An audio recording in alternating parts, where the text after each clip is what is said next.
สวัสดีค่ะ It's time for Morning Focus. My name is Pachari Raksawong. And I'm Pichai Chunsuk-Sawat. Now, the dissolution of Parliament this week has been quite a roller coaster week, Pachari, and the latest development yesterday is that the red shirt leader and Pheu Thai party MP Jatuporn is behind bars and remains behind bars this morning. That's right. And we have other developments. That's right. On the one hand, the New Politics Party, they are taking the plunge and they're defying the yellow shirts by fielding candidates in the July 3rd general election. And on the other hand, the Pheu Pandin Party will sit out of the elections. It simply does not have key candidates, as many of its prominent MPs have jumped ship and joined other parties. And adding color to the election, Chuwit Visit, the former massage parlor king and Chat Thai party member, launches his Rak Pratet Thai or Rak Thailand party and is running for parliament, but not for the government, but in the opposition. And if you think Thai politics is boring, it certainly isn't. It may be confusing, and we'll certainly have the colorful details after this break. Welcome back. We'll start right away with the headlines, beginning with Mati Chon. It says Mark dumps official vehicle, rides around town in borrowed Benz. Prime Minister Pisit Weshashiwa switched from the official car to a private bulletproof limousine as the Election Commission. The EC advises him not to use the government's vehicle outside official work hours as he goes about campaigning for the elections. Prime Minister's official car was the black bulletproof Mercedes-Benz 600. He now uses an armoured Mercedes-Benz S500 limousine borrowed from a friend of Deputy Prime Minister Suthep Thaugsuban. The EC also advised him to hire private bodyguards to avoid complaints about the use of government resources for his own political activities. However, the Prime Minister said that he would stick with the present guards he has now, and they are government officials. Okay. I guess the only non-political story hitting most headlines today, but we choose the one from Thai Rat, in which a headline there says, "Pharmacy student dies, misuse of weight reduction pills." Now, apparently a young woman who was in college, who just entered college, was embarrassed by her size. She said she didn't look good in her college uniform.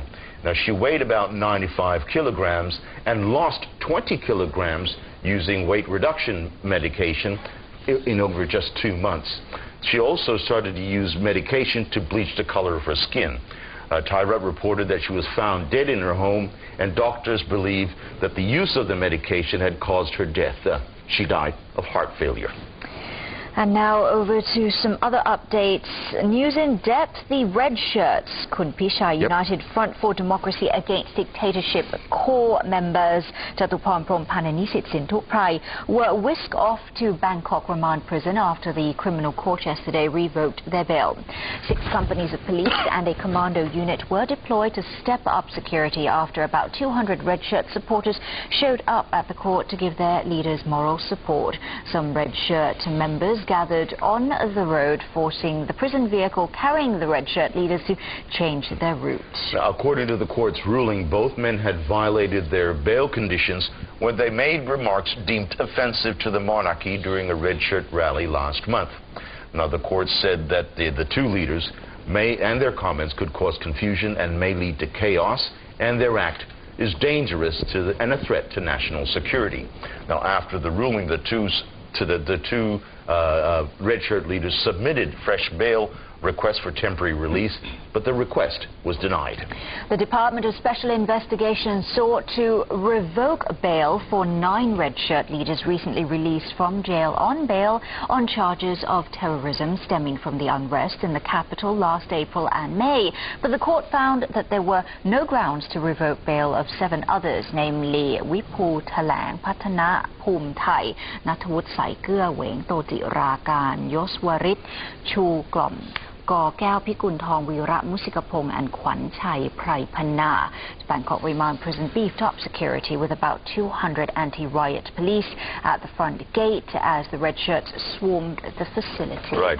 Kun Wipu Thalang said that the ruling and jailing of the 2 red shirt leaders was an attempt to provoke the red shirt supporters to prevent elections from taking place. Now, he said that even though the red shirts were not happy with the decision, He urged them not to play into the government's hands. He said that the planned rally by the red shirts to mark the first anniversary of the 19th May clashes at Ratbasong would continue even though Kun Jatuporn remains behind bars. And the DSI chief Tarit Pengdit yesterday warned other red shirts whose bail is still intact to comply with bail conditions when they hold a rally on May the 19th. He said the DSI would keep an eye on the 7 other suspects and seek to revoke their bail if they fail to respect their terms of freedom.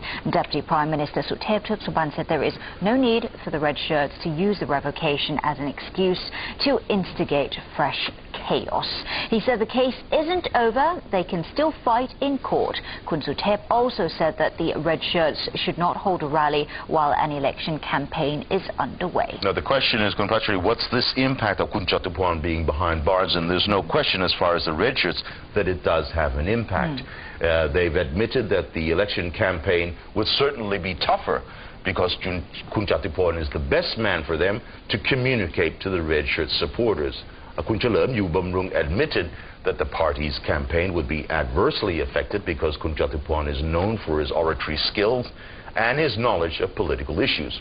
But Kun Chalerm says that it basically means more work for me. Meanwhile, other party members hope that this development would help gain sympathy votes for the party. Kunpachari. And now let's find out who's in and who's out for the election. Right, the impact on other political parties. Right, New Politics Party will go ahead with its plan to contest in the July 3rd election despite a resolution of the People's Alliance for Democracy to boycott the polls.